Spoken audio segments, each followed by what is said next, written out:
Hey my friend, what's up? Would you like to reduce your stress, get calmer and happier, get better sleep, and even better health through brain entrainment? I know it sounds crazy, but if you've heard of Neuro-Feedback, then you'll appreciate what the BrainTap device does as well. The BrainTap device helps you get out of the high stress states that we live in all day. Plus, it has some really cool bells and whistles to take your health to the next level. In just a couple of sessions a day, you could start to see big results pretty quickly. In this interview, we're going to discuss the BrainTap device and the science behind it with its founder, Dr. Patrick Porter. So stay tuned for an amazing interview. If you're liking these videos, please make sure to hit the subscribe button down below so you can get notified when we release new videos. The goal of this channel is to help you look and feel younger so you can live your most confident and adventurous life. Finally, if you're interested in hair wellness or getting better, thicker, stronger, and longer hair, then check out fullyvital.com. They've put together a set of really cool, 100% natural hair products that can help you get the hair that you want pretty quickly. So check out fullyvital.com. I'll add a link down below as well. All right, with that said, let's get on with the show. Hey everybody, welcome back to the Anti-Aging Hacks podcast. Today I have a very special guest. We're going to be talking about a very cool device that helps you train your brain to become smarter, more present, but also do all kinds of things that Dr. Patrick Porter is going to explain. So with that said, Dr. Patrick Porter, welcome to the Anti-Aging Hacks show. Thanks for having me. It's great to be here. So in terms of an intro, Dr. Porter is the creator of BrainTap, and he began his journey into the science of calming the brain at the age of 12 when his father taught him a relaxation method to him and his 8 siblings. Dr. Porter soon recorded his first visualization on a cassette recorder and used it to transform himself into a self-professed struggling student and story troublemaker into a 3-sport athletic captain, as well as an honor roll student. Very impressive there. Today, Dr. Porter and his team of scientists and mindfulness experts are leading the way in brainwave entrainment technology. In the process, they've made BrainTap Technologies a global leader in the personal improvement field, with a library of more than 400 guided audio programs, all voiced by Dr. Porter, and creative visualization processes. The BrainTap allows users to relax, reboot, and revitalize while achieving peak brain performance. And this is important, folks, because I've been nerding out on brain health and improving my brain for the last year. I've done Neuro-Feedback over this past year. I've been doing heart math. I've been doing some other meditations. And so we'll get real deep with Dr. Porter because this man knows what he's talking about when it comes to all things brain. So with that said, Dr. Porter, I think what I'd like you to do is to introduce yourself to the audience, but also tell us how you got into BrainTap and more details into how you got into the actual device and how you came up with the technology. Right. Well, we all go to college thinking we're going to do one thing and then it becomes something else. You know, we change our majors. What happened with me was I went to school for electronics. My dad was teaching the Silva method, which was his the meditation program. And I would help him on the weekends. It got to a point where I was actively working with him, doing presentations, leading seminars. And then I thought, wow, I should go back to school and get my PhD, which took me 12 years, but it was worth doing because I was working and doing it at the same time. And I loved research. And then I got an opportunity in the early 80s to work with a company called Light and Sound Research. And why that's important is that's when LEDs came on the market for mass production. Before that, they were so expensive, you couldn't really have them in a device for the general public. And I was part of a team of 6. We created a device called the MC Square. And that company, through a series of things that happened, if you can imagine, we were at the Consumer Electronics Show. We had a line of people to use our device, but there was no cell phones. There was no digital technology. Everything was on a cassette, and nobody didn't know what we were. We were like ahead of our time.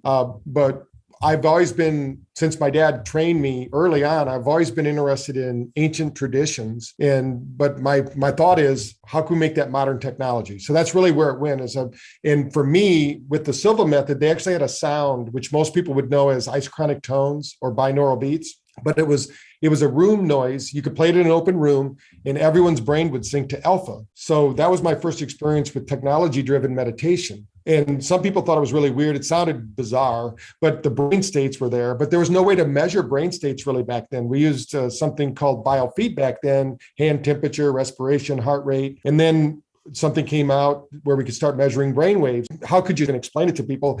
I tell people it's like explaining atmosphere to a fish, and they don't have anything to connect it to. Nowadays, most people do know about the brain. In fact, I call this time in history the third phase of wellness, because brain fitness is where we're at. We went through the first phase, which was nutrition and supplementation. Second phase, physical exercise. But people were forgetting about brain states or the nervous system. So that's where we're at right now.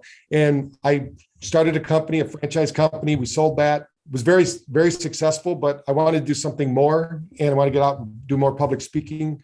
And then I started actually using BrainTap in 2013 after a short retirement. It was less than 5 years. I thought I wasn't going to be working, but I wanted to design a new setup, because in the past, my device, you showed that nice headset and everything, but in the past, before 2013, no one had ever done the light therapy through the ears, through the meridians. So I'm always researching what can we do to activate more of the nervous system, get more energy into the brain, make a real positive change there. And I went back to the drawing board and hired some engineers, because it's been a long time since I've been in school. And we got together, we figured out how to make it work. And we made it work really because of the app. When the app came out, it made things so much easier. My clinics used to have a wall of cassettes, and they would have to pick out which cassette to have the person listen to. And then it went to CDs. We used to have the 200 disc CD changers, and we had them stacked on top of each other, because I had, close to 400 sessions then. We actually now have 1,300. So but now with digital technology, I can just add them, boom, and a day later they're up on the internet, and our BrainTap Nation can listen to it. I've always been a techie person. I went to school, even in high school, I went to the Tech Ed Center and learned about electronics. And then I went to school for it. And I just think it's just a continuation, but psychology has always been behind it. My dad was a chronic alcoholic, so we went through therapy along with him pretty much our whole life. And I realized that you've got to keep improving yourself, or you're going to go backwards. And I believe that since my training now, I believe any brain can change at any age. We've done, and I love the testing part of it. I love the fact that now I have a team around me, 39 people, so that I can focus on what I love to do, which is research and communication and things of that nature. And they can worry about the day-to-day business, writing checks, and you're making sure everything's delivered on time. And I just find that, I just turned 60, so I feel like I just started my career. It's so exciting. And nowadays, what's happening with the biohacking field, and people are understanding that technology can drive health. I think that we're in a renaissance time, even though, we're all going through some stress because of external resources, but we can internally control those states. And so I'm just excited to be a part of it. Yeah, this is a very cool story. And again, I have a lot of questions. You touched on a lot of things. The Silva method, I believe many people have told me about that. Vishen Lakhiani bought that company, didn't he, recently? Oh, I know that Laura's not with them anymore. She's Jose Silva. He's not a doctor, but Jose, my dad trained directly with Jose Silva, and he was one of the first. They called him Silva instructors. And it's great. There's millions of people still doing it today. It's a great technology. And a lot of people in the wellness community have done the Silva method. Okay, got it. All right, let's dive right into BrainTap. And I was holding up the device. It's really cool looking. It's like a headset that goes around your ears. And also there's a component that goes in front of your eyes, which shines lights into your eyes. So let's break down, Dr. Porter, what the device is doing. And I was doing my research for this interview, and I learned that you mentioned isochronic tones as well as binaural beats. And I use binaural beats, so I've been using them for a while, either on YouTube or on Brain FM, the app. And from what I understand how they work is you get two different frequencies in each ear. One's a little bit higher, let's say one's 210, one's 200. So difference, which is 10 hertz, then gets translated into your brain, and that can train your brain into an alpha or a low beta state, whatever you want it to be. And therefore, the sounds coming in help your brain get into a state of alertness or relaxation, for example. Is that the concept behind how you took these technologies into your device as well? Yeah, we have to first understand the brain itself processes 25,000 pieces of information every second. So it doesn't act on all those, right? It just processes them, and it's making things up all the time. So based on our beliefs, our experiences, and reality's happening too fast to be in real time. So what happens is it makes that phantom response, that 10 hertz frequency is a phantom response. And this happens all the time. That's why when we're listening to an orchestra and we have all the strings playing together, it sounds really good. But if you have the viola playing alone, it doesn't sound too good because it doesn't harmonize. So our brain is always doing that. So what we did is binaural beats are great. Isochronic tones are great, but the reason we have them combined with frequency is that the brain, we call it brain fitness now because the brain needs to be challenged. Just like every other muscle in our body, if we don't challenge those muscles, they will atrophy.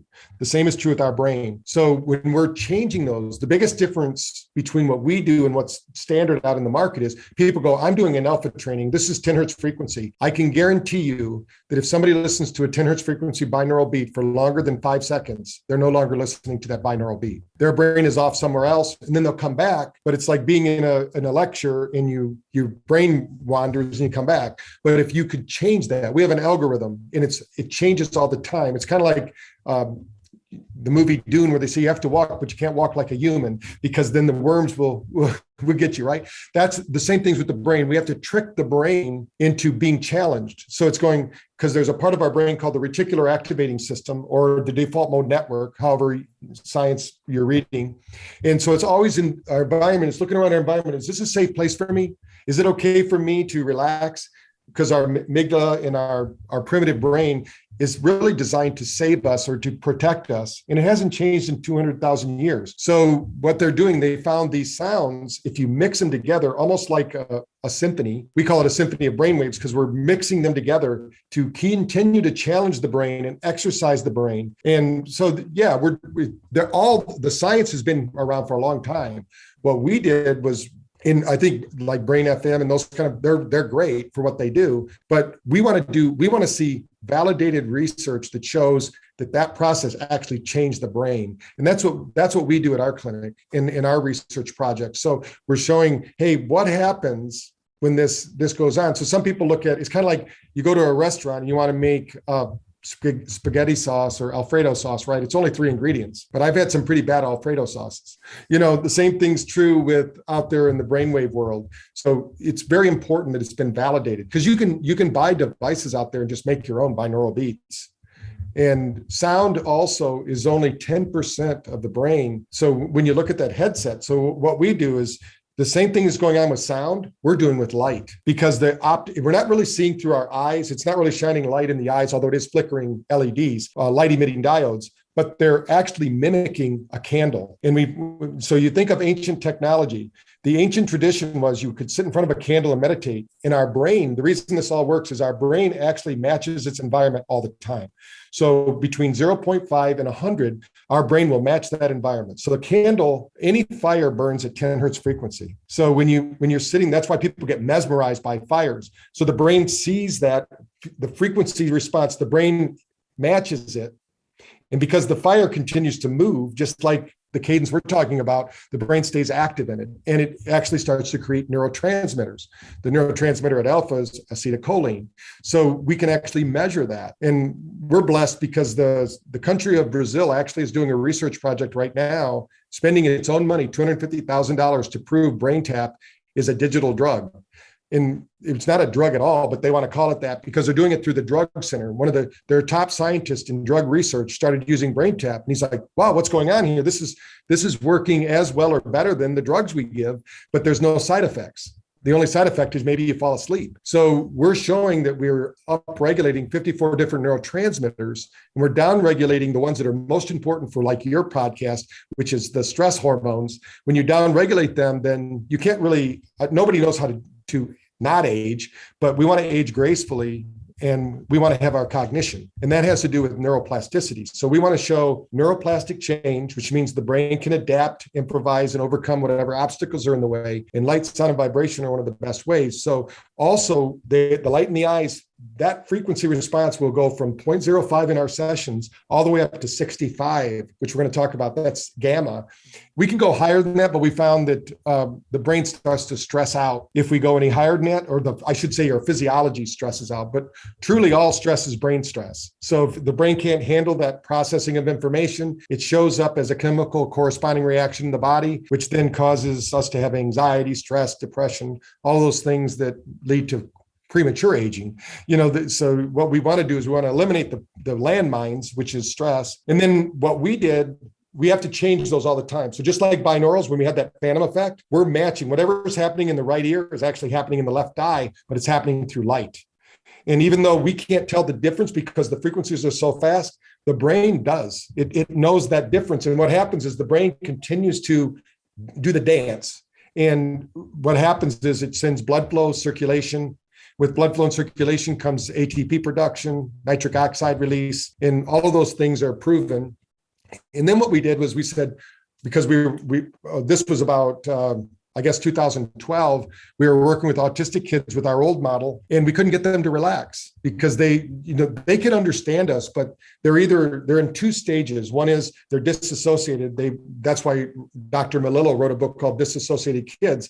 They just check out. They're in deep theta, or they become overexcited, which is high beta, and they stim. You might have seen people do this. They're really trying to shake off that energy. And the reason that they're either one or the other is the brain actually is analog. What that means is you can't just go from one brain state to the next. You got to go from the base brain state, which is delta, to theta, then alpha, SMR, to beta, to gamma. And you can break it out even more than that, but that's the typical ways people do it. It has to flow like a clock. It can't go beta to alpha to, bounce around like that. Right. And so what happens is most people's brain right now is locked in sympathetic overload or the fight or flight response. They don't know it. They're like the frog in the experiment when you're a freshman in college, where they put the one frog in the pot, and it just slowly boils and they die because they don't realize that it's getting warm around them. That's what's happening to people. There's a saying, pain hurts, stress kills. So that's what they have to remember. But if you took that same boiling pot and put a frog and tried to get it to jump into that pot, it would say, hey, it's too much. That's your neighbor's stress, right? So when your neighbor tells you about your stress, you're going, wow, I'm glad I'm not over there. That's great. But you don't ever look at yourself.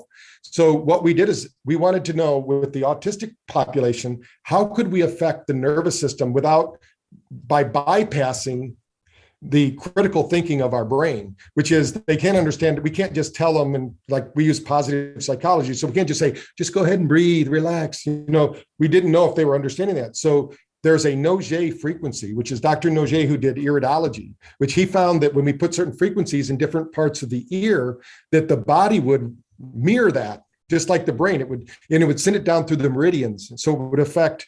There's the dura, which is around the brain in the fiber optics throughout the body. It moves with energy and light. So we put a frequency in the ears. So when our headset is on, there's red and blue lights in the ears. That's mainly to bring energy to the brain, because if you don't have energy, you can't heal, you can't repair, you don't have cognitive thinking. And so many people are so stressed out, they don't realize they're using up all their energy stores. And even if they're eating the best diet in the world, if your thinking is off, you won't metabolize, digest, and use that. So people can be doing everything right and doing everything to be, let's say, anti-aging, but then they're stressed out. They're worried. The worst thing you can do, and this is something that Job said in the Bible, and we call it the Job effect. He said, what I have feared greatly has come upon me. And so if people focus on the problem state, it doesn't matter what you do, you're going to get the problem because your brain is so powerful. What we did is we wanted to cut that critical thinking out. And so we used the light in the ears, light in the eyes, the sound, and then we married music. Let me interrupt you just for 1 second, Dr. Kaur. That's a lot. Thank you for the explanation. So if I can summarize, we talked about, the two different types of sounds you're using, binaural and isochronic sounds that are coming in. So that's part of it. Then you talked about lights. There's lights to your eyes, which are synchronized with the opposite ear, or the beats in the opposite ear, but also there's lights in the ears. And what you're saying is some of these lights are activating neurotransmitters, up to 54 of them in some cases. And that's going through the eye optic nerve. What it is, it's when you're in those different states of brainwave states, your brain then instructs your gut to make those neurotransmitters. 97% of all neurotransmitters are made in the gut. So that's why gut health is so important for longevity and things of that nature. We have a thinking gut, in other words. Yeah. And the lights in the ears are mainly to stimulate energy, is what you're saying. Yes. Okay, got it. And for those that don't know photobiomodulation, just a quick thing, our red blood cells, our body is actually covered in what's called chromophores, which is they absorb light. And the reason I see you and you see me is the light that I don't absorb is reflected. So I appear to be white and I appear not to have hair and all those kind of things. But the reality is it's just a reflection of the light.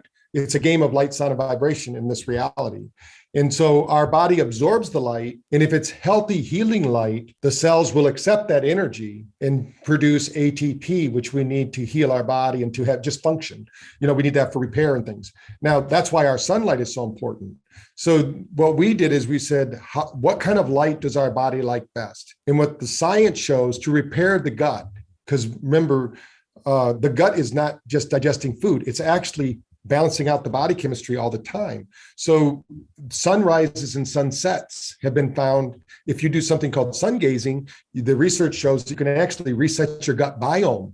So we took the healing light from sunrises and sunset, which happens to be light of 470 nanometer light and 633 nanometer light, and we mixed those together to create the light that creates like a sunrise effect and a sunset effect. Depending upon the session you're listening to, we've mixed those two colors. And then what happens is the red blood cells actually carry that photic energy around the body. That's called photobiomodulation. So even if we actually have a device that I'm not sure if you got a chance to use at the biohacking event, but we can show meridians and how by using the BrainTap, you open up these meridians in your body, which is the energy highways of the body. And if you have blockages in those areas, then you'll have disruption or you'll get bad health. Like that's why chiropractic works. They're fixing the flow of energy through the body in energy medicine practitioners, acupuncturists, and things of that nature. Yeah, I'm totally nerding out on everything you just said. And I didn't get a chance to look at the energy meridians in my body at the biohacking conference. But if you're in Austin at some point, I'd love to take you up on that offer and kind of come check it out. So that's number one. Now let's talk about, there's guided visualizations and there's music as well. So there's a multi-layered effect that you're doing with your tool, with your device. What are those two components and why are they important? Okay, so music, I have one of our most recent research projects. I'll tell you about the music. So I think it'll make sense. Music itself, there's something called the Mozart effect, which they've proven in studies that if you listen to certain music like Baroque classical music while you're studying, you're smarter. Your brain literally works better than it does when it's not playing. We just did a research project because a lot of people will say, hey, Dr. Porter, I think it works because of the music. We know there's so much evidence out there about music therapy. So we did an experiment here with a 45-minute session. First 5 minutes, we had people hooked up to the WAVI and we had them hooked up to our heart rate variability. We got a baseline. Then we had them listen to 15 minutes of relaxing, like Baroque classical music. And just as expected, the brain synchronized, got into a good alpha state. That's the best state for learning, by the way, typically around 10 hertz frequency. And then at the end of that 15 minutes, every person in our pilot study went right back to their brain stress state. It had no appreciative improvement on the brain. It basically gave them, while it's playing, and we're lucky we have our phones can be our own orchestra. We can carry it with us and have our music playing. But then we took that same piece of music after 5 minutes and we encoded it with our algorithm and we had them listen to it. The amazing part was it took almost 72 hours for that brain training to go back and resolve back to their base state. So if you interrupt that pattern every day, like doing a session every day, and what we showed was that in our one study we did with NIH, that we improved neurological function by 39.8%. That improvement became their normal baseline, and they functioned in that baseline after 30 days of training. So we have that evidence. We published it. It's a published paper through the National Institute of Health. And so we're trying to prove that you can train the brain and take, just like you can with muscle and exercise. If you do the right exercise, you're going to build muscles. The same thing's true if you do the right physiological exercise with your nervous system, you can make your nervous system stronger. And of course, diet and exercise have something to do with that too, but we're trying to prove it with brain frequencies and things of that nature. That's fantastic. So I think I've asked you this question before when we were talking, but I'd like for you to address it. And I've done neurofeedback this year. I've got a brain map done and I knew my areas where I needed improvement. So I did some of that training. It was lowering high beta, but also lowering or getting more alpha training done. So how is BrainTap sessions different from where you would go to a neurofeedback center for and do neurofeedback? Well, the biggest difference is cost. They both work in some degrees. We do neurofeedback here. We have neurofeedback in our clinic because people want to know, can they control their brain states? And it's a great training. But I tell people it's kind of like going to the gym. You pay a personal trainer, and it's great while you're going to the personal trainer. But do you have that equipment at home? Can you do it every day? Because if I go to the dentist and he brushes my teeth for me while I'm there, that's great. But if I don't brush my teeth at home, I'm going to get cavities. If you want to keep your brain states, you need to be doing something every day. Now, it doesn't have to be BrainTap, of course. There's a lot of other ways you can do it. But what we want to show is that we use neurofeedback to prove to people that you can change your brain states, but you have to stay consciously vigilant. Nobody's going to move like the way you do these. Like if you're watching, one of the common ones people use is you're watching a movie, and while you're in the alpha state, you can see the movie. And when you're not, it defocuses. Well, if you did that every day at home while you're watching TV, yeah, it'd be great. But what happens when you go home? You're watching one that does it for you. So all that neurocircuitry doesn't get used. And if you don't use it, you lose it. That's part of Hebb's law, which states those neurons that fire together, wire together. Those neurons that don't fire together tend to unwire. So yeah, you do great while you're doing it. And after 40 sessions, what did you get? Because the standard protocol is 40 sessions, and most people get really good results. So what we do, and I teach this at Quantum University to our neurofeedback practitioners, have them come into the clinic, do the exercise. But we have over 500 sessions that aren't with no voice, but they have gamma training, alpha training, SMR training, theta training, whatever you as the expert, as the neurofeedback expert need, that's what they're going to do at home. So they keep refreshing those brain states, even while they're not in the clinic. They might not have that $27,000 neurofeedback device at home, but they can still keep practicing those brain waves. And just one example I'll share with the audience, we brought out Dr. Cody Rall, who's one of the biggest advocates for like Muse and different devices that are out there. We brought him out to Quantum University, and he did a great presentation. And we recommend that if people don't want to buy the professional level neurofeedback, because it's great. I have two of them. We use them here at the clinic all the time. But we had one of the women who knew me went up there, and she was on stage, and you do these little birds. If nobody's heard what Muse does, it's an auditory neurofeedback. So you're doing this meditation, you hear the bird, that's when you know you're an alpha. She got up in front of the group. She only got 8 birds in a 10-minute time period. And anybody who does Muse will say, that's terrible. But she was in front of 250 people. And, and these were her group, and she's trying to perform. Well, alpha, unless you're somebody who relaxes under pressure, you're going to get. So I took her outside and I said, you know what? I'm going to have you do a session, have you do the alpha session. Then we're going to have you go back in. So those people that wanted to see what happened, they came back. So when she came back in, she actually got 48 birds in 10 minutes. And Cody says, what did you do? And I said, well, you wanted her to go to alpha. Her physiology didn't know what alpha was. I just showed her what alpha was because she got on the BrainTap. Now she can go there whenever she wants. That's the biggest difference is our brain does not learn by conscious commitment. It learns by subconscious action. So that's why you get done with the neurofeedback session, you go, well, that was great, but what did I do? Mm-hmm. It's like, you don't know what you did because you can't connect the dots. And we're not talking about Steve Jobs, who says you can only connect the dots going backwards. We want to know about connecting dots. If I do this exercise, what is it going to do for me today, tomorrow, the next week, the next month? And what we're proving out is there are stimulus like neurofeedback that can stimulate, but I'm a big advocate of neurofeedback. I'm not against it. I just think it's only half the equation. That makes sense. Let me ask you a different question. So you said something which I believe in a lot, which is nerve cells that fire together, wire together. And some people could make that to mean that, it's old past memories or states that I'm stuck in. So I keep going back there. I keep thinking about it. That keeps rewiring my nerve cells. Therefore, I have synaptic connections. That's why I'm so addicted to my past. How does this apply when you're changing brain states? So can you say, I'm going from high beta to low beta to alpha on a regular basis, even theta on a regular basis? That's wiring nerve cells together to change states. Is that also a thing? Yeah. Well, what happens typically when we're born, most people think we have to learn and connect those synaptic connections. Actually, we're unwiring. When we're born, we're totally wired. We have 100 billion neurobit processor that's totally wired to learn languages, to learn a new environment. Could you imagine being placed on another planet with your brain right now in having to learn everything? You wouldn't be able to do it. But as a baby, you see a baby evolve, and 2 years later, they're talking in sentences, and you're going, what the heck happened? And we didn't do anything to train them.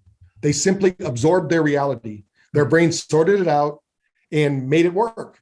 And that's because the whole brain was connected. But as we learn something, we start to unwire. So what happens when you start to express, like doing binaural beats, isochronic tones, light therapy, that gives the energy back to the cells, and we create something called neurogenesis. So scientists used to think that you only got so many brain cells, and once they're gone, you're done. Your neurology, you're going to keep on wiring until you die. That's not true. They know even at over 100 years old, they have evidence of people creating new neurons. And so this neurogenesis happens. That gives you an opportunity to create new connections. So we have to challenge the brain. When people go, I just want my life to be easy. No. There's a prayer where people say, they go, you don't pray to God to take away your struggles. You pray to God that you have the strength to overcome them, because that means you're getting stronger, healthier. If you don't want any struggles, your brain will atrophy. This is what happens when people retire and expire, right? The person that they retire and all they do is they drive by 7-Eleven, get a 6-pack of beer, come home, crack them open and watch sports. And then they wonder why they didn't live 6 years. Because we also need purpose. As humans, we need to have something that drives us.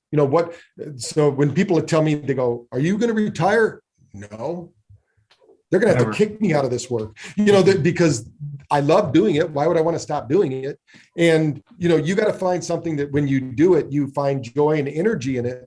If you're doing something today that you don't like, or you're not getting an energy pull from, then keep doing that until you get something to replace it. But find something that drives your passion, because that passion, that drive, that energy means that all cylinders are firing in your body, physically, mentally, emotionally, chemically. All those things have to work. And the brain's the main processor.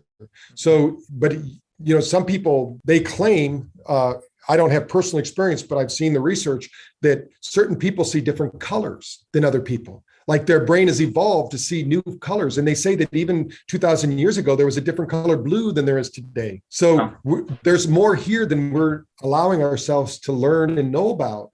And so the key, that's why one of my favorite quotes is, you are far greater than you've been led to believe, and far more capable than others have told you about. Because if you've been told that you're not that smart, you're not that good, here's what you do, you get old and die, those thoughts, those negative limited beliefs are the best thing you can do to eliminate those, so you can have the long, vibrant lifestyle. But, if you follow that comedian that says, they tell me to stop smoking so that I have 10 years of my life. Well, I don't want those 10 years because they're going to be in a diaper, He's not thinking about, if you think about ancient traditions again, who did they give the tribal knowledge to? They didn't give it to the young people. No. They gave it to the elders. Right. That must mean that our brains are designed to work for us until we expire, to the real date. And there's now evidence that shows that we're supposed to live to be over 200 years old. We have the genetic potential to live to like 240 years old. Oh, wow. But I don't know anybody who's lived that long. No. And Asbury says the first one, so we'll see what happens. Mm-hmm. Okay, I've got a lot more questions for you, Dr. Porter. Let's just touch briefly on brain states real quick, and then we're going to get into specific ones. So when we're talking about beta or high beta, which most people are in most of their life, it's anywhere from 13 hertz all the way to 40 or 50 hertz, even in the high beta range. And the high beta is where you have too much anxiety, depression, ADD. You're just things are not working right. You're high on cortisol, adrenals are fatigued.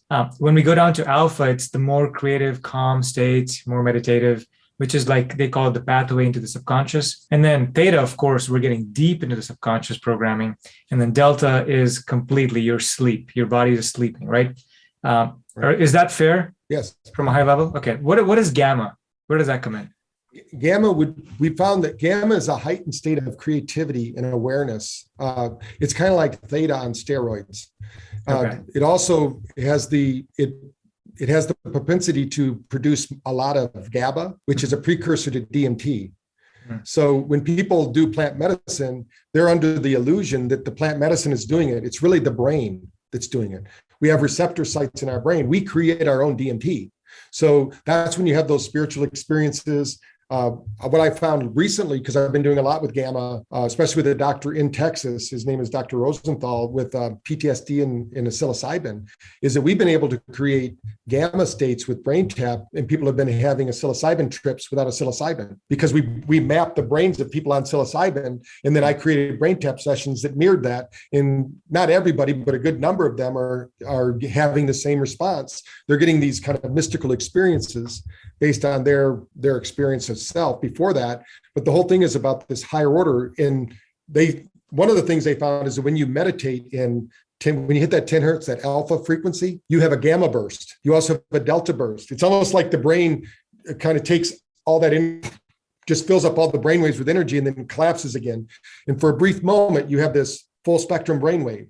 And then the more you do it, the more your brain starts regulating to that. And when I say full spectrum, it's not like 10%, 10%, 10%, 10%. It's about 45% beta, 30% alpha, and about 10% theta, hopefully about 7% delta, which we've not seen very much. That's an unusual sight. And then it give you about 7% gamma. If you have that range, then what that means is you can now flow with your energy. So when you need to meditate, instead of it being 40% beta now, it might be 40% alpha and 30% theta, which I just had yesterday in Miami, a therapist, actually a medical doctor who does plastic surgery. When I had him imagine doing the plastic surgery and he was in 10 states of focus, he had a high degree of alpha and theta going, and then he had this gamma burst. And it was just, we see that all the time. So there's not much known about gamma right now. 10 years ago, they'd have thought I was crazy if I was even talking about it. But now, because we have devices that can measure it, we're finding it's more and more valuable to our health. Okay, Dr. Porter, I've got some very special questions for you. In your catalog or library of all the different trainings that we can do in our brain, with our brain, there's alpha training, there's delta, theta, and gamma training. So walk us through why people should do each of these trainings. What's the purpose? What am I trying to achieve with doing each of these different ones? Okay. So first of all, most people wake up in the morning and their brain is still in delta. In fact, you're one of those people, if it feels like you're pulling a parachute behind you all day long and you need coffee or tea or sugars to keep you going. Our body should regulate on its energy system. So first thing in the morning, we need alpha training. And there's actually, if you look at our catalog, it's called SMR, sensory motor training. This is the brainwave that atrophies as we get better looking, more intelligent with age. So if somebody's wondering, and it has to do with balance too. So in the morning, this is one we call digital coffee. They're usually only 10 minutes long because you shouldn't have to relax in the morning. You should be ready to go. So these are, and you can use them in the afternoon too if you just need a lift or something, but I never recommend SMR or alpha training after 6 o'clock in the evening. For a lot of people, it's going to be just like doing caffeine because the body is going to vibrate and get you going. Now, in the afternoon at 2 o'clock, and this is in the Vedas as well, in the ancient scriptures, at 2 o'clock, our body temperature drops 2 degrees. And so that's telling our body it's time to reboot. It's time to take a nap because these bodies, remember, 200 years ago, we were in the Serengeti, every one of us, our genetics were anyway. Yeah. And they haven't really evolved. So we need to do something to reclaim that energy. So the theta training is really good in the afternoon and really good for recovery. If you're doing an athletic experience and you need to recover, that's really good. If you're going to do a talk or a lecture, I recommend you do an alpha training because it's going to make you sharp. You're basically, the hippocampus is going to be working better for you, which is the part of the brain that takes long-term memories and makes them short-term memories and vice versa. So you can interact with people and you get thrown off. And you can also do gamma training if you choose in the morning and in the afternoon. That's one that we found. We're not really sure exactly how you would use gamma as much as just trying to get people. We all have a natural propensity to get high, and there's actually a really good book called Finding Your Perfect High, and it's all about brain balance. Because his presupposition is that people are not getting high to check out; they're getting high to tune in. And so when people have a balanced brainwave, they don't have the same addictive nature. That's really good. Now at night, I always recommend people do delta training, and the main reason for that is just like in the morning, people have a dysregulated brain. and both hemispheres are a little bit different. We should see more energy in the left hemisphere than the right hemisphere when we're awake. We should see more energy in the right hemisphere and less in the left hemisphere when we're asleep. And you can measure that through alpha activity in our frontal lobe. But that's not the case. Most people, they don't have a good sleep regimen. So the delta training is really good. And what it can do when you train with those, it's going to teach you to shut down the brain and really if you could have almost 100% of your brainwave activity in delta while you sleep, that's good. But the reality is that you're going to go through 7 cycles of mostly delta, but you're going to pop up into theta and alpha down. And this is what builds up your neurological bank account. All the neurochemistry of the body is designed to basically fill up those vials, if you will, if you want to think about it like that, while you sleep. And if you get that 6 to 8 hours of sleep and you go through those cycles and you naturally wake up in an up cycle, then you're going to have a lot of energy and you're going to be able to transact a lot of information during the day. Okay, got it. So thanks for sharing that. What is SMR and how is SMR different from alpha training? Yeah, well, SMR is a very specific brainwave frequency between 11 and 13. It's very specific. And for whatever reason, our brains, it seems as we get older, that one atrophies. So either people have, it's almost like we get an autistic brain. If you ever know anybody that's on their way to dementia, they start acting almost autistic because we found that autistic children don't have alpha. That's why they can't speak. They can't follow conversations, but they're all transitional brainwave states, like between delta and theta, and those are very critical because that's the pathway to the next one. Mm-hmm. So beta, when people are in high stress, when unfortunately right now, a lot of people are in high level chronic we call it chronic low level stress because they don't know they're under stress, but the brain doesn't disengage. Think of your nervous system as a brake and a gas pedal. And they basically their gas pedal's pushed and they've never put the brake on. And then they're pushing both at the same time. Mm-hmm. So they don't have SMR. So what we need to do is be able to let go of that gas pedal, put on the brake slowly, start to slow down. SMR is really important for cognition. So when students, we actually do this with our students when they're doing their homework, we have them wear the headset with the visor up, listening to SMR while they learn, because that's the supernesia state, or at least it's the gateway to it. If we could learn in theta, it would be even better. But the problem is theta, we start producing too much GABA, and that again is the precursor to DMT. So we start hallucinating, having daydreams, and we don't stay present in the moment. Right. Yeah, I've been doing your theta training, and I want to get to that in a second. But okay, so SMR, alpha, we talked about theta and delta and when to do those, or at least delta and when to do those in alpha, maybe not so much theta. But how much does somebody need to do, Dr. Porter? Like, are we doing it once a day for a month and then twice a week? Like, what's a regimen that would be good? I'll give you the last pilot study we did on dementia, because when we're talking about anti-aging, that's the big fear. Yeah. We did a 6-week study in Florida where we had people do 3 times a day. The SMR training or the alpha training in the morning, could be both. You want to do other sessions. You want to always mix it up. That's why you'll see we have 10 or more in each category. Mix it up so you're doing something different, because they're all different. Mm-hmm. And do one of those in the morning, do one in the afternoon. We call it Brain Fitness. We have a series called Brain Fitness that we do for the dementia study. And then we also have one called New Mind. If you have the device to measure the hemispheres, we actually have training that can train one hemisphere versus the other. But if you don't have that device, don't look at that, because we don't want it to mess up. You won't really mess something up, but there's a potential to do that. And then in the afternoon, you're going to do one of those reboot theta sessions. And then in the evening, you're going to do a delta training. If you do that for 6 weeks, our research shows you're going to get 49% neuroplastic change, and your reorganization score is 58%. This blew away our people at Duke University, because they had never seen that before. Right. But it was 3 times a day.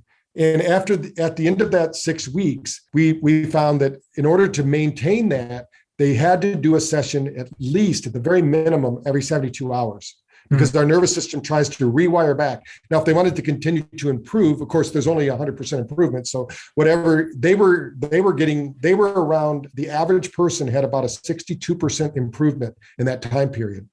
Okay, that's We told them to fantastic. stay on and we can measure that with our device. So if you don't have heart rate variability, you could look at it. If your heart rate variability doesn't improve, whatever you're using, about up to about 80%, then you need to keep pushing the needle until you get it to 80 to 100%. We've had people that were 60, 70 years old get up to 90% neurological function. And they did that by a combination, not just BrainTap. They did it by physical exercise, nutrition. So I don't want anybody to believe you can. Now, our study was just BrainTap. Mhm. But if you really want to anti-age, as you were, or keep your brain function, exercise is key, and get rid of sugar. That's the number one thing, and your body will function at a much better efficiency. Okay. I'm sorry, you did say theta. So in the morning, wake up, do alpha. In the afternoon at 2 p.m., do theta. And the evening, before you go to bed, do delta for 30 days, every day, 3 times a day. And then after 30 days, you have to do all 3 of them at least once every 72 hours. So maybe 2 to 3 times a week. Is that fair? You might choose one day, you might do the morning session, one day you do the afternoon, one day you do the evening, but you can keep doing it 3 times a day. I mean, I probably average twice a day, and I've been doing it since the 80s. That's just because I've been played a lot of sports, and, I've had a lot of concussions. So I want to keep my brain functioning correctly. Hey, I've had enough conversations with you to realize that your brain's very sharp. So kudos on what you're doing in your protocol. Now, I think the most important question that I want to ask you is, I've been waiting for this the whole time, this is the buildup, right? We know that, and please correct me if I'm wrong, but we know that beta is when we have the frontal neocortex involved. That's the new brain. That's organizing everything, is the executive function. Then we get into the limbic brain, the older reptilian brains, and there's different states, right? We talk about alpha, which is between the conscious and the subconscious mind.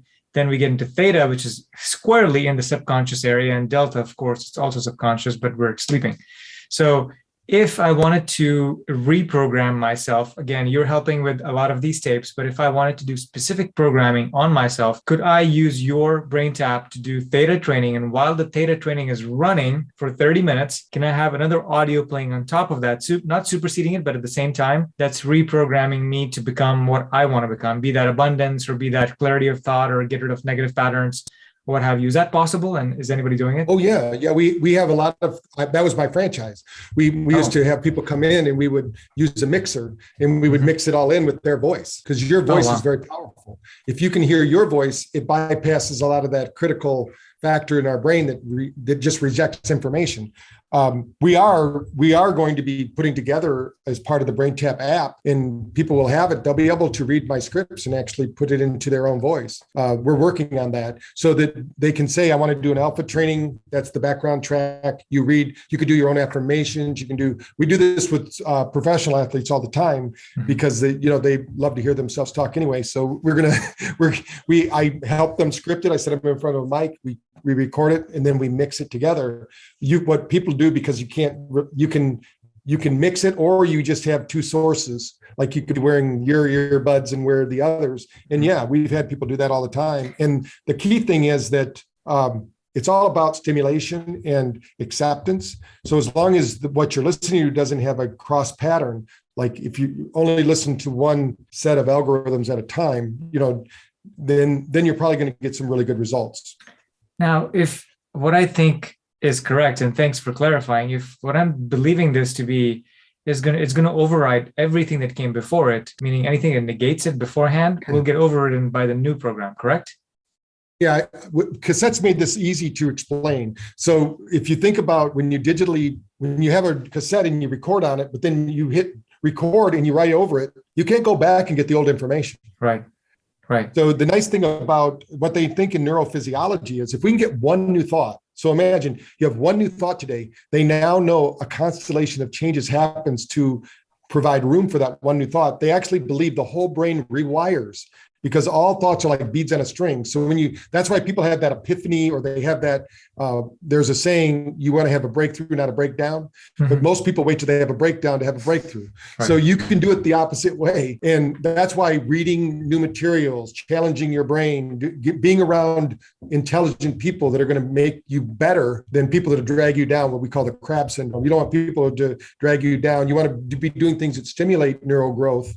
And then give yourself time to recover. The biggest problem people have there's a time for neuroplastic change. And when you have, like, let's say you just went and worked out, the best time to take all that physical fitness that really ripped and retrained your brain, even though you thought you were training your muscles, you were training your brain. Right afterwards, to do a 20-minute session with some kind of neuro training like BrainTap, you're going to hardwire that change, that physiological change, and it won't remember how. Like a lot of people go, "Oh, it just worked out." That's, they're kind of down. That's not. You should leave the gym like inspired. That, hey, I just did something wonderful for my body. That plays a big role in how the body changes. So yeah, I think that neuroplastic change is going to be there. And basically, even like Joe Dispenza in his book, he talks about how you have to basically eliminate your old self so you get your new self. You have to find your new self. The reality is you can never find your old self. That's why there's stress. People are trying to keep, I call it the dragons of the past, because people keep dragging them on and on and on. So it's a kind of wordplay. But the reality is, if you just cut it loose and realize that those were lessons, and if you learn from them, your brain will wire them differently. But if you think that you have to get even, one of the things, all negative emotions, they cause your brain to slow down, to not function as well. You create the wrong kind of neuroplasticity. You want to, in the states of joy, acceptance, gratitude, these are all states that cause energy to flow through the system. I mean, not that you're going to be happy all the time or being gratitude, but when you catch yourself getting into those less than positive states or those negative states, the first thing you can do to activate your brain's new physiology is breathe. Figure out a breathing technique, something, because it's oxygen. If you think of all negative emotions, they all have one thing in common: you're not breathing. And without breath, the brain doesn't function. So, or it doesn't function at its highest level of capacity. So breath is so important in this whole physiological change and transformation. So it's really interesting. I love talking to smart people like yourself, because I've been doing a lot of Dr. Joe Dispenza's work recently. In fact, I'm going to his week-long summit in December. And so whatever you said completely resonates, because I think about that. And I've been doing a 2-hour meditation every day, which I assume gets me into enough alpha. That's why I'm using BrainTap to do theta training, because I figured the alpha piece is done for the day, right? But yeah, it's really fascinating where this is going. And if we come back for 1 second to what we discussed with theta and overriding it with your own voice, if you can override all those past or limited emotions or your trauma that you've had in the past, then the self-help industry is done, correct? Like if you can just rewrite that quickly, and it's over. The multi-billion-dollar industry is done. Is that fair? Well, that's why a lot of my cohorts in psychology, they don't like what I'm doing, because I had friends that if you became a client of theirs, they signed you up for two years of therapy minimum. Yeah. Well, unfortunately, there's not a psychological evaluation done or study that shows better than a 12% effectiveness. So talking about your problem is proven not to work, because the placebo is 40% right now. There's a really good book out called Suggestible You. It kind of follows along with Dispenza's work, the placebo, you are the placebo. Yeah. And it's so important to realize that what you think about, you bring about.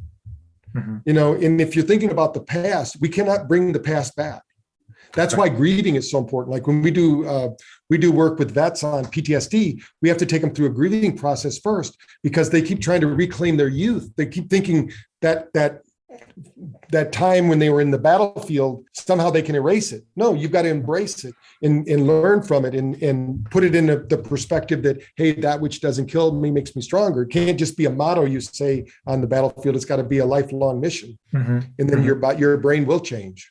Yeah, I love it. I've started paying attention for the first time ever to my vibration, or how I'm feeling on a moment-to-moment basis. And I can't believe or imagine that I've been unconscious most of my life, right? Because these are just thoughts that are slipping past your conscious brain. And you're just thinking them without checking them, without realizing where you're thinking. And you're in all these different states and feeling bad about yourself, or feeling lack for not having what you want to have, or for the nice car or whatever, right?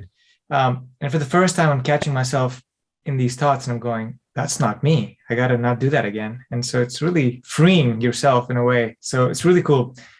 Okay. It's called neural pruning, because we are the sum total of brothers, sisters, mothers, fathers, teachers, preachers. They've all up to 7 years old. And then we absorbed everything. Now we have to figure out, did it work for us? Some people have really great belief systems. Other people didn't get such training. I went to Catholic school, so I got a lot of pruning to do. Yeah. Oh man. the more I learn about the first 7 years, the more I'm like, oh gosh, like you're not in control and you're just getting programmed left and right. And you take it in and that becomes your reality from which you view the world. Yeah, I wish more parents knew about this technology and what we're learning now with brainwaves. Okay, Dr. Porter, we've had a ton of really cool tips that you've given the audience. Folks, I highly recommend the BrainTap. I have done thousands of dollars of neurofeedback this year alone. And just seeing what the BrainTap can do and how convenient it is, you can do this at home and start to change your brainwaves and have the effects that Dr. Porter's talking about. In fact, he's doing scientific studies along with universities and NIH. So I'd love to read some of those papers as well. And if you can send me those, I'd be happy to include those in the show notes for this page, Dr. Porter. And the show notes are going to be BrainTap Research. If you go to braintapresearch.com, the ones that have been published and where we give updates on what we're doing. We have 11 concurrent studies going on right now at different universities. Fantastic. So I'll include a link to braintapresearch.com. Love that you're connecting this with hard data so people can, even the skeptics can take a look and say, okay, is this for me or not? And let's touch on one last question. What are your your top 2 or 3 anti-aging tips for the audience? You could include BrainTap or you could say something else. Up to you. Well, the biggest thing, it's not just BrainTap, it's just lowering your stress. If you don't have a way to do that, remember, pain hurts, but stress kills. So it's going to inhibit all the function of the body. That's number 1. Number 2 is eliminate sugar. Just eliminate sugar as much as you can. We 95% more sugar than we did 100 years ago. And, we used to eat such a little amount. Our liver produces enough sugar, like a candy bar, when we get stressed out. So if you're one of those people who say, I don't eat a lot of sugar, but I'm fat. Well, that's because you're stressed. So we got to get your body going there. And number 3 is make sure that you are getting your sleep. If you're not getting good sleep scores, sleep is when it's your incubator for your superpowers. If you don't get your sleep, you won't be able to handle your day at the highest level. If you do those 3 things, those are 3 simple things. There's a lot more you can do, but those are the 3 things. And physically build muscle. As you get older, we need muscle because we atrophy after 27 unless we stimulate. So we have to keep stimulating muscle growth, which is in turn going to help our brain growth, and keep us going with those. It all kind of plays in a cycle. So those are, you go on and on, but those are like my top 4. Fantastic. Those are great ones. Now, Dr. Porter, talk about how somebody that's listening can get started with BrainTap. So obviously they need the headset, right? And where can they get, I believe it's a subscription service where you can get a lot of these audio downloads. How can people do that? They can go to braintap.pro. It's .pro. So it's braintap.pro. And there I think it's for 99 cents, you can get 15 days on the app and get a free copy of my book. And then if you decide to do a subscription and buy the headset, you'll have the offer there. But also we have a freemium. So if people sign up there, they'll still be able to listen to some sessions. It's just the ones that I pick out. We call them the founder's choice. And I change those every month because even if you're not paying me, I want you to have behavioral flexibility with those brain waves. You just might not get the ones you want, but I'm going to give you 7 to 10 to listen to because we need to keep exercising that brain. And then if they want to look me up, they just look at Dr. Patrick Porter, at Dr. Patrick Porter. And I have a website. They can go there and there's all the links there. They can see where I'm in the media and where I'm going to be at and things like that. Just to get started on the website, braintap.pro, they don't actually need to buy the headset just to taste it, right? Or sample it? Right. You can start using the app right now. We had a 90% improvement in sleep scores just using the app. We did it with an audience. We were at a convention, a sleep convention, and we gave everybody there the opportunity to get measured pre and post. We had about 65 people take us up on the offer. And these were people that had sleeping issues. They had a 90% sleep score improvement in a hotel bedroom, just using audio.